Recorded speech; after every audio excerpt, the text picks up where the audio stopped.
Assalamualaikum warahmatullahi wabarakatuh. Selamat pagi semuanya. Gimana nih kabarnya pada pagi hari ini? Semoga kalian selalu sehat dan bisa mengikuti pembelajarannya pada pagi ini. Jadi pada pagi hari ini kita akan belajar tentang termokimia. Yang sebelumnya pada minggu sebelumnya kalian telah belajar mengenai reaksi kebakaran. Jadi setelah kalian mempelajari tentang termokimia, materi termokimia, kalian diharapkan mampu menjelaskan kekekalan energi, menjelaskan sistem lingkungan energi serta kalor, menentukan perbedaan macam-macam sistem, menjelaskan entalpi dan perubahan entalpi, membedakan reaksi eksoterm dan endoterm, serta menjelaskan dan menuliskan persamaan termokimia dan diagram energi. Sebelumnya pada saat presensi, saya sudah menampilkan atau mengirimkan gambar orang yang sedang makan dan mengajukan beberapa pertanyaan sebagai tanda bahwa kalian hadir dalam pembelajaran ini. Pertanyaan itu meliputi apa sih sebenarnya fungsi makan, fungsi makan dalam kehidupan sehari-hari, lalu apa itu energi, apa energi itu bisa dilihat, dan pernahkah kalian mendengar tentang kekekalan energi? Nah, jadi seputar pertanyaan itu akan dibahas pada materi termokimia. Mungkin salah satu jawaban dari kalian mengapa kita mau makan untuk mendapatkan yang namanya energi. Karena energi itu kita akan gunakan untuk beraktivitas pada kegiatan sehari-hari. Dan apakah energi itu bisa dilihat? Menurut kalian bisa dilihat atau tidak? Ya, jadi energi itu tidak bisa dilihat, tapi bisa dirasakan. Nah, lalu ada gambar orang yang sedang menggunakan koyo. Nah, kalian pernah nggak gunain koyo nih? Kalau pas pegel atau pas nyeri sakit gigi, biasanya pakai koyo. Nah, jadi rasanya gimana sih kalau pakai koyo itu pas sakit gigi atau nyeri punggung? Nah, kulit yang ditempel di koyo itu akan terasa hangat atau panas. Panas itu kalau kalian pakai koyo cabai. Nah, koyo itu bekerja efektif mengurangi nyeri. Selain lebih efektif meredam rasa nyeri dan menimbulkan, efek samping yang ditimbulkan oleh koyo itu lebih kecil daripada penggunaan obat yang pelan. Koyo hanya digunakan untuk pengheluan. Jadi koyo itu mengandung metil salisilat dan kapsaisin. Mekanisme kerja pada koyo itu dalam meredakan rasa nyeri yaitu melalui interaksi antara sinyal kapsaisin tadi dengan neuron atau sel saraf. Nah, sel interaksi tersebut masuk ke dalam membran sel dan memberi sinyal ke otak sehingga terjadi reaksi eksoterm yang meresap pada rasa nyeri sehingga rasa nyeri itu akan berangsur-angsur berkurang dan nantinya akan hilang. Nah, jadi pada termokimia ini kita akan mempelajari tentang perpindahan energi dalam bentuk kalor maupun kerja. Nah, perpindahan energi sendiri itu melibatkan yang namanya lingkungan dan sistem. Nah, sistem itu dibagi menjadi 3 lagi, yaitu ada sistem terbuka, sistem tertutup, dan sistem terisolasi. Nah, dari tadi kita ngomongin tentang termokimia, tapi sebenarnya apa sih termokimia itu? Jadi termokimia itu kalau kita misalkan suku katanya itu ada kata termo dan kimia. Termo sendiri yang kita tahu itu panas. Sedangkan kimia sendiri itu ilmu yang mempelajari materi, sifat, dan perubahannya. Jadi bisa disimpulkan bahwa termokimia itu merupakan ilmu kimia yang mempelajari perubahan kalor atau panas, suatu zat yang menyertai suatu reaksi atau proses kimia dan fisika. Jadi bidang kajian dalam termokimia itu ada 2, yaitu hukum kekekalan energi dan hukum pertama termodinamika. Pada hukum kekekalan energi yang berbunyi, energi tidak dapat diciptakan atau dimusnahkan, tetapi dapat diubah dari satu bentuk ke bentuk lain. Misalnya ketika kita membakar kayu yang dibakar itu akan menghasilkan sejumlah kalor. Kalor yang dihasilkan kayu yang terbakar itu mengakibatkan keadaan sekitarnya itu terjadi panas. Namun ketika api tersebut sudah padam, keadaan akan menjadi normal kembali. Jadi akan jadi tidak panas. Jadi kalori yang dihasilkan pada pembakaran kayu bukannya hilang, tetapi diserap oleh molekul-molekul udara atau benda lain yang ada di sekitarnya. Terus yang kedua itu yang kajiannya hukum pertama termodinamika. Pada hukum pertama termodinamika yang berbunyi jumlah total energi dalam alam semesta konstan atau tetap. Nah, hukum pertama termodinamika itu saling berkaitan dengan hukum kekekalan energi. Nah, dari tadi kan kita membahas tentang apa itu sistem, apa itu lingkungan. Nah, sistem itu merupakan reaksi atau proses yang sedang menjadi pusat perhatian. Sedangkan lingkungan sendiri itu merupakan segala sesuatu di luar atau di sekitar sistem itu. Nah, kita bahas tentang sistem dulu. Jadi sistem tadi merupakan segala sesuatu yang menjadi pusat perhatian. Nah, sistem sendiri itu akan dibagi menjadi 3 jenis, yaitu ada sistem terbuka, sistem tertutup, serta sistem terisolasi. Nah, sistem terbuka itu jika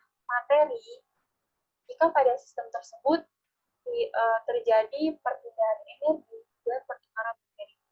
Pada sistem tertutup itu hanya terjadi perpindahan energi, tapi tidak terjadi pertukaran materi. Nah, pada sistem terisolasi tidak terjadi pertukaran materi maupun perpindahan energi.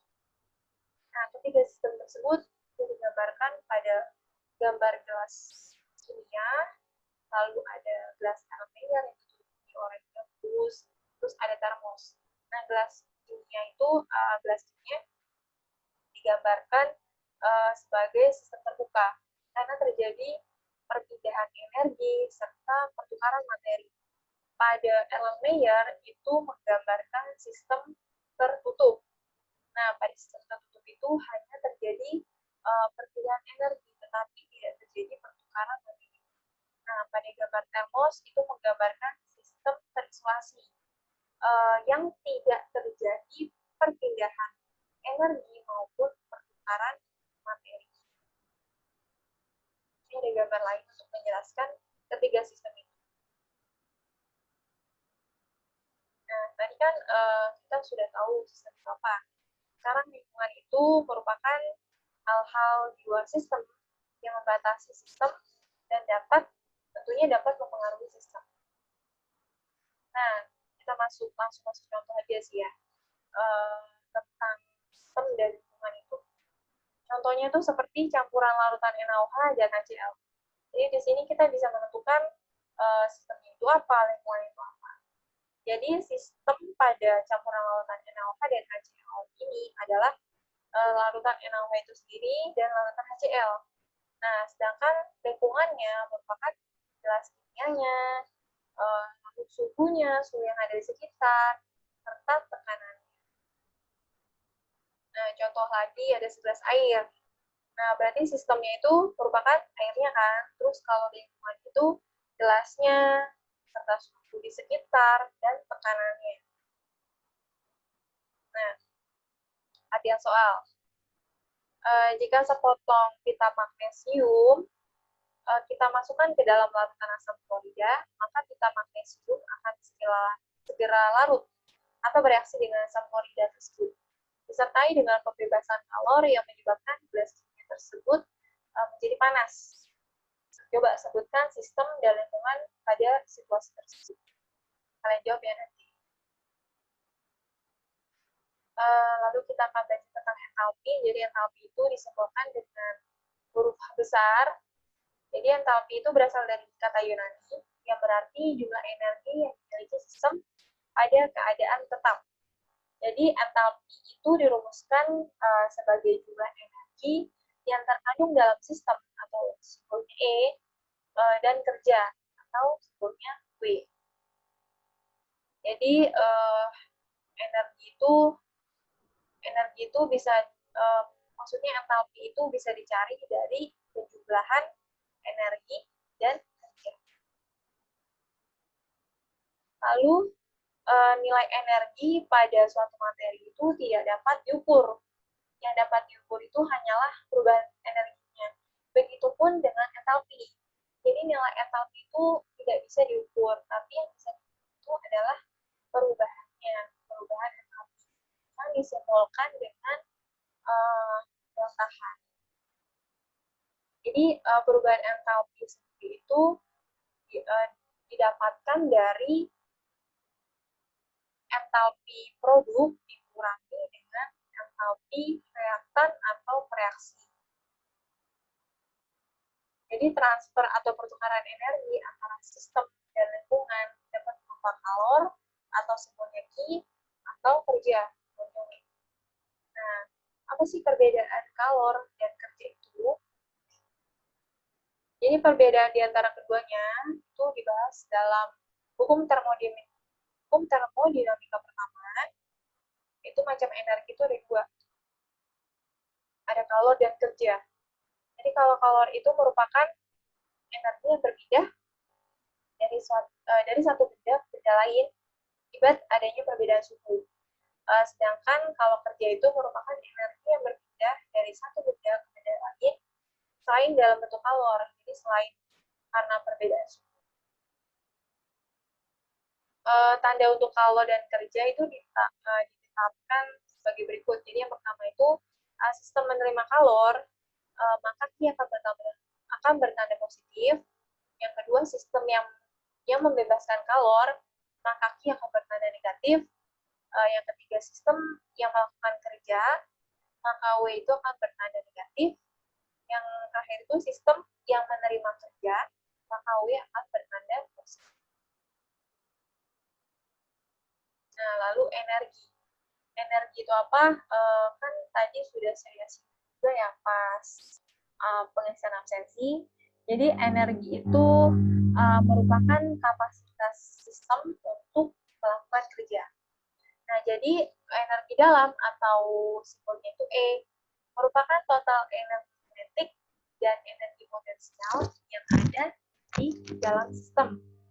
Nah, sama seperti entalpi. Jadi entalpi energi itu tidak bisa diukur. Yang bisa diukur itu perubahan energinya. Nah, perubahan energi itu disebutkan dengan delta E. Jadi untuk mencari perubahan energi itu kalor ditambah dengan kerja. Nah, lebih soal lagi. Suatu reaksi eksoterm mempunyai delta E sama dengan minus 90 kilojoule. Jadi delta E tadi apa? Perubahan energi. Sistem melakukan kerja minus 5 kilojoule, maka jumlah kalor yang dibebaskan atau reaksi itu berapa? Pakai yang rumus tadi, yang perubahan energi sama dengan kalor ditambah kerja. Nah, nanti kalian cari kalor. Lalu ada konsep, dalam konsep termokimia, reaksi itu dibagi menjadi dua. Ada reaksi eksoterm dan reaksi endoterm. Reaksi eksoterm sendiri itu merupakan reaksi yang melepas kalor dan energi. Jadi pada reaksi eksoterm terjadi di mana panas itu mengalir dari sistem ke lingkungan. Nah, pada reaksi eksoterm perubahan entalpinya itu kurang dari 0, maka delta H-nya akan bertanda negatif. Nah, pada reaksi eksoterm suhu awal itu lebih kecil daripada suhu akhir, maka akan terjadi kenaikan suhu. Contoh dari reaksi eksoterm itu contohnya reaksi karbon dengan oksigen yang ada pada slide. Nah, jadi reaksi eksoterm tadi terjadi perpindahan panas dari sistem ke lingkungan. Nah, kalau tadi sudah eksoterm, sekarang endoterm. Jadi reaksi endoterm itu merupakan reaksi yang menyerap kalor dan energi. Jadi reaksi endoterm ini merupakan kejadian di mana panas yang diserap oleh sistem dari lingkungan. Jadi dari lingkungan itu masuk perubahan entalpinya itu lebih besar daripada 0, maka pada reaksi endoterm delta H-nya bernilai atau bertanda positif. Suhu awalnya lebih besar daripada suhu akhir, sehingga reaksi endoterm itu terjadi penurunan suhu. Contoh dari reaksi endoterm, salah satunya itu reaksi pengurangan H2O. Jadi H2O menjadi H2 dan jadi reaksi endoterm itu panasnya itu dari lingkungan ke sistem.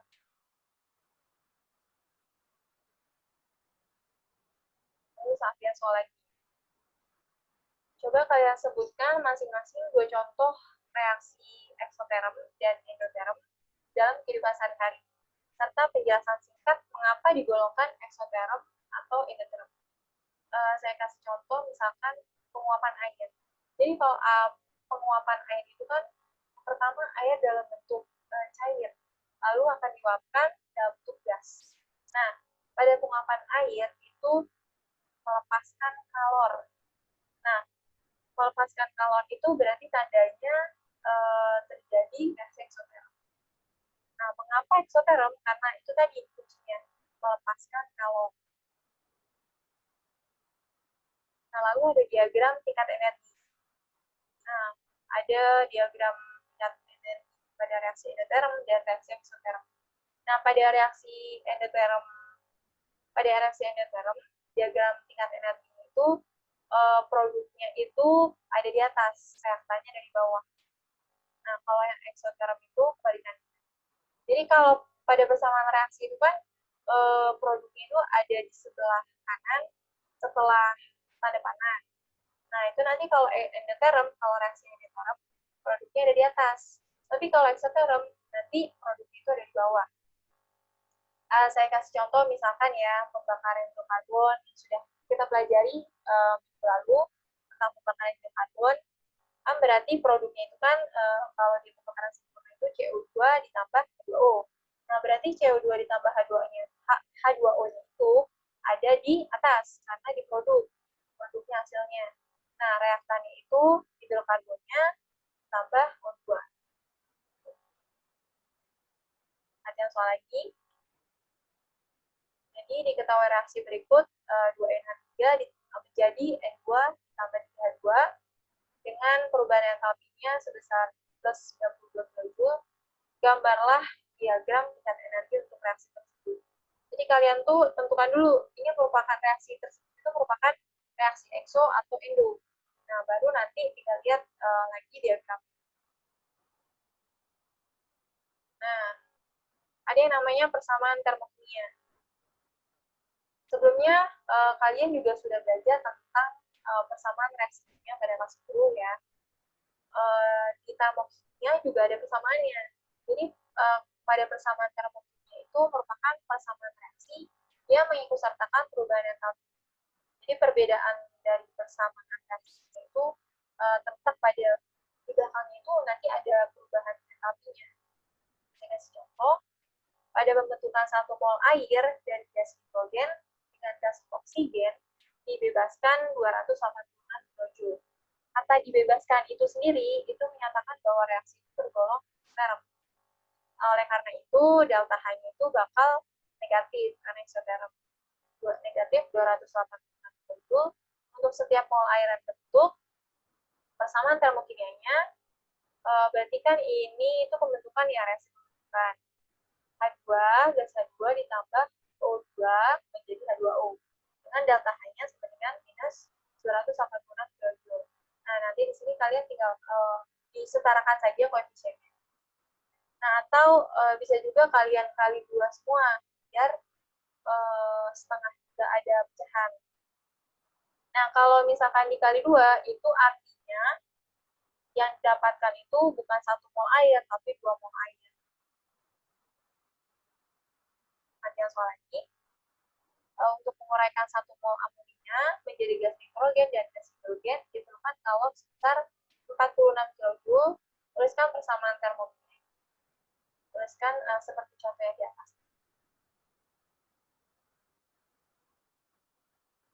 Ya, sekian pemaparan materi tentang termokimia.